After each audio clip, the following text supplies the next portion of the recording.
આજે brokerage હાઉસીસના reports ક્યાં છે ખાસ?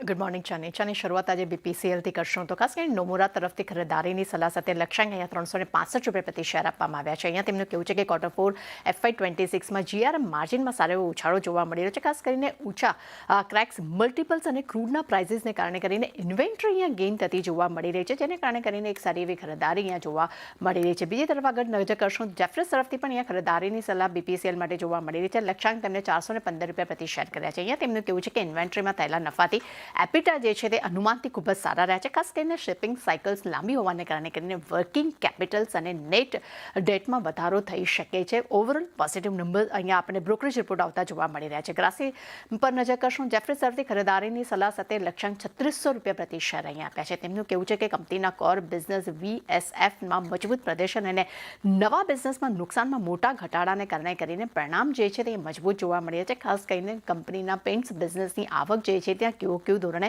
19% ઉછાળો જોવા મળી રહ્યો છે અને આદિત્ય બિરલા કેપિટલ લગભગ 2880 કરોડનું રોકાણ પણ કરવા જઈ રહ્યા છે. સિટી તરફથી ગ્રાસિમ માટે ખરીદારીની સલાહ સાથે લક્ષ્યાંક 3600 રૂપિયા પ્રતિ શેર કરવામાં આવ્યા છે. અહીંયા તેમનું કહેવું છે કે VFSના ઊંચા વોલ્યુમ્સ અને માર્જિનથી Q4માં એબિટા લગભગ અહીંયા 2.5 ગણા ઉછાળો જોવા મળી રહ્યો છે. ખૂબ જ શાનદાર અહીંયા આપણને બ્રોકરેજ રિપોર્ટ આવતા જોવા મળી રહ્યા છે. BL પર નજર કરશું નોમુરા તરફથી ન્યુટ્રલ રેટિંગના રિપોર્ટ સાથે લક્ષ્યાંક તેમને 454 રૂપિયા પ્રતિ શેર કર્યા છે. અહીંયા તેવું કહેવું છે કે FY26-29 માટે 15% પેટ CAGRની તેઓ અપેક્ષા રાખી રહ્યા છે. ખાસ કરીને મેનેજમેન્ટને અહીંયા QRSMથી ઓર્ડર ઇનફ્લો વધવાની પણ તેઓ અપેક્ષા રાખી રહ્યા છે. BL પર જેફ્રેસ તરફથી પણ ખરીદારીની સલાહ છે. લક્ષ્યાંક 585 રૂપિયા પ્રતિ શેર કરે છે. અહીંયા તેમનું કહેવું છે કે કંપનીના Q4માં એપિટા અનુમાન સાથે ઇનલાઇન રહ્યા છે. ખાસ કરીને એપિટા માર્જિન ગાઈડન્સ પણ અહીંયા વધતું જોવા મળી રહ્યું છે. CLSA તરફથી BL આઉટપરફોર્મ રેટિંગના રિપોર્ટ આપીને લક્ષ્યાંક તેમને 522 રૂપિયા પ્રતિ શેર કરે છે. અહીંયા તેમનું કહેવું છે કે કંપનીએ આગામી 12 મહિનામાં $6.3 બિલિયન ના ઓર્ડર્સ તેમને મળી શકે છે.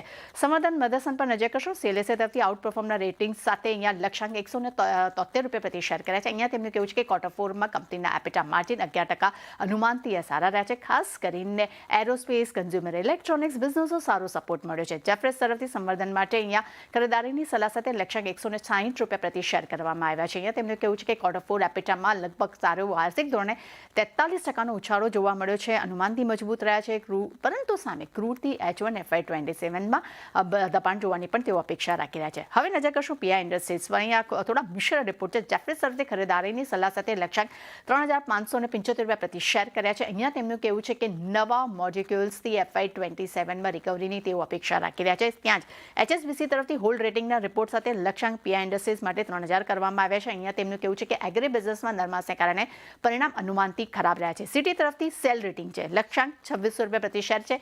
અહીંયા તેમનું કહેવું છે કે કંપનીના એપિટા માર્જિનમાં સારું એવું દબાણ જોવા મળ્યું છે.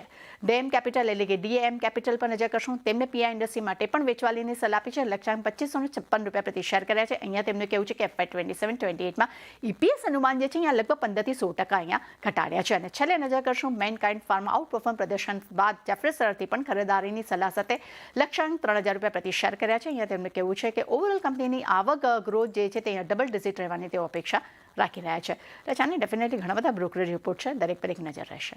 જી, તૃપ્તિ, આભાર આપનો આ સમગ્ર માહિતી